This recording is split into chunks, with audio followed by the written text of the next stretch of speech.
We're going to speed along, and our next presentation stays in the galaxy far, far away. And we're going to go to Matthew Ader. Matthew, take it away. Awesome. So I'm coming to you live at 2 a.m. from my kitchen to tell you why the Rebel Alliance were actually a bunch of self-interested aristocrats who are more fit for Downton Abbey than leading a revolution. Or at least that's one perception. So first of all, I think it's worth addressing this idea of the rebels as freedom fighters, because that's what we're told they are, right? In universe, Mon Mothma and Leia give us these grand speeches about freedom from fear and the restoration of democracy.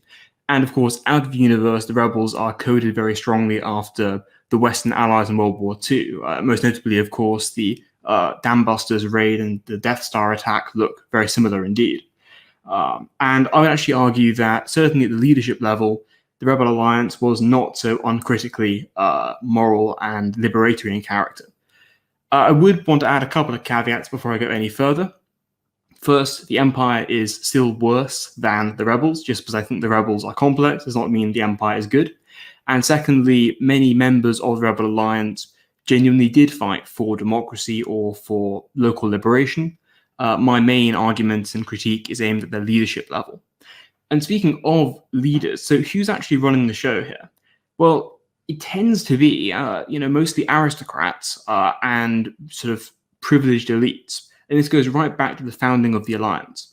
So this is a deleted scene from Revenge of the Sith showing a meeting of anti-Palpatine senators who would go on to form the core of the Rebel Alliance. Bail Organa here led it throughout the kind of pre-Yavin period. Mon Mothma just appearing at the side there led it during the Civil War.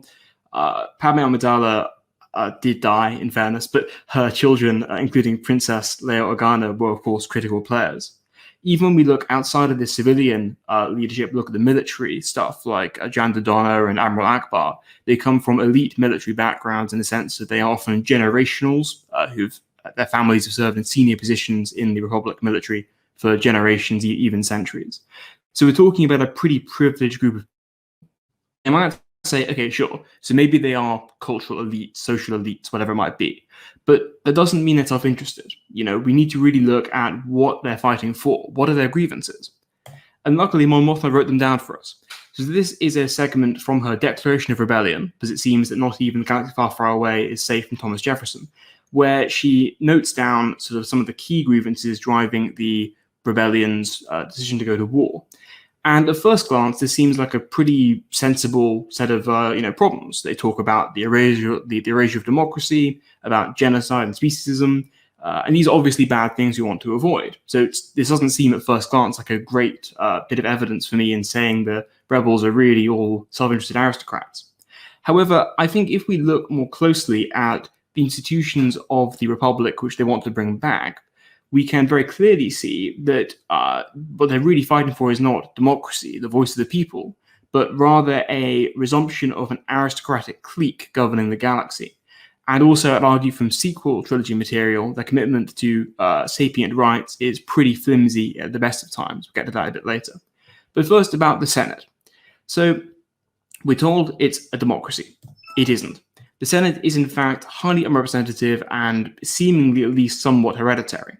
So the Senate, we're told both in and out of the universe, as of the prequels, it cannot be seen as a legitimate representative organ. Each sector only has one senator, and it takes a lifetime, we're told explicitly a lifetime, to tour even a fairly lightly populated sector.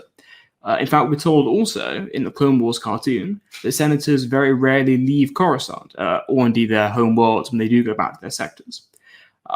And even Padme Amidala, who is a very well-traveled senator, is unaware of the impact of the Clone War on civilians upon her constituents until one of her staff members has to tell her. So it doesn't really seem that the Senate represents the views of their constituents in any meaningful sense. Rather, it represents their own views and the views of their friends and acquaintances. And just who are their acquaintances? What is the kind of class of senators? And it seems to be they are majority sort of oligarchs and aristocrats.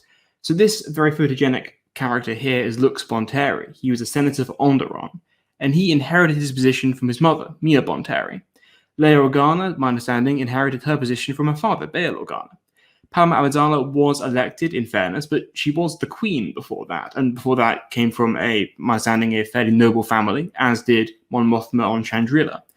It's really unclear that there's any kind of elections and democracy going on, and even if there is, it seems to predominantly stem from the elite, rich classes of important worlds. Notably, Amidala, for example, is seemingly elected only by citizens of Naboo, or at least principally by citizens of Naboo, even though she represents an entire sector, including many other worlds. Now, you might say, okay, sure, these critiques are reasonable, but this is the Old Republic. What about the New Republic? Surely they would have reformed things. And unfortunately, they don't. Or rather, they don't reform the Senate, except to give it more power. So Mon Mothma, as first Chancellor of the New Republic, gutted the power of the Chancellor's office, involving getting rid of the military, which I'll cover a bit more later, and also making mobile capitals, all sorts of things. But so clearly there was willingness and capital to do reforms. However, the Senate wasn't actually reformed in terms of this democratic deficit I've identified, nor was it given more oversight and less authority. In fact, it's given more authority to control, for example, declarations of war, peace, and management of conflict.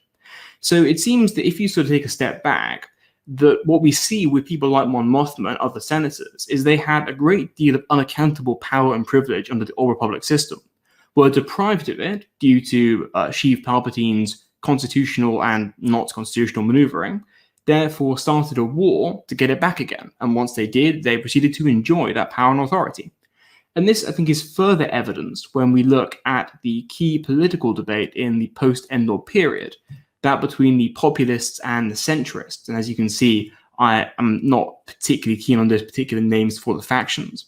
The populists are led by Leia Organa. They are comprised mostly of Rebel Alliance grandees, mostly from the core worlds and the inner rim, if Wikipedia isn't lying to me anyway. And their whole thing is having a very weak central government, as weak as can be managed. The centrists, while admittedly from moneyed classes, appear more to come from the mid-rim and the outer rim, and they support a strong central government. Now, the obvious takeaway, and the takeaway which we get in Bloodlines, where this kind of conflict is described in more detail, is the populists are upholding the Rebel Alliance and its legacy, and the centrists are all dirty Imperial sympathizers. And that's a perfectly reasonable read on a situation. But I do think there's enough evidence to suggest that actually what the populists are doing is they're trying to remove and oppose any barriers to the exercise of core world aristocratic rights and privileges. And what the centrists are trying to do, given they lack the influence, resources, and wealth of the core worlds and their networks, what they're trying to do is establish a counterbalance to them in the form of a strong central government. Now, you might say, look, this is all a bit theoretical. It's a bit, wishy-washy politics and political factions. And I might agree. But we also have the advantage of knowing what kind of galaxy the New Republic made. So the Rebel Alliance won. So what do they do with that victory? And what we see isn't especially pretty. And as The Mandalorian shows us, 5 years post-Endor, so 4 years after the end of the Civil War at the Battle of Jakku, the galaxy is still in a bit of a mess, in the Outer Rim in particular. There is rampant slavery and warlordism. In Alphabet Squadron, which admittedly does take place a bit closer to Endor, we're told that piracy and predation on space lanes is up by about 500% on Imperial levels. This is not to say, I should add again, that the Empire was better at this kind of stuff. Merely the Empire's violence was often more state-directed. But it's very clear that the Rebel Alliance and the New Republic, which followed them, seemingly was unable to, and indeed disinterested in, due to disbanding their military, conducting policing and peacekeeping operations outside of the core world. And this is very strange if you believe and take at face value the claim that the Rebel Alliance wanted sapient rights and to stop genocide and that sort of thing. But if you take my position that they're really a bunch of core world aristocrats interested predominantly in their own privileges, it makes perfect sense that they wouldn't bother dealing with these kind of problems. Because for one thing, why should a Chandrilan citizen spend money resolving problems at Tatooine? And secondly, why would they want to pay for the upkeep of a national military, which would undoubtedly be a potential counterbalance to their own power and influence?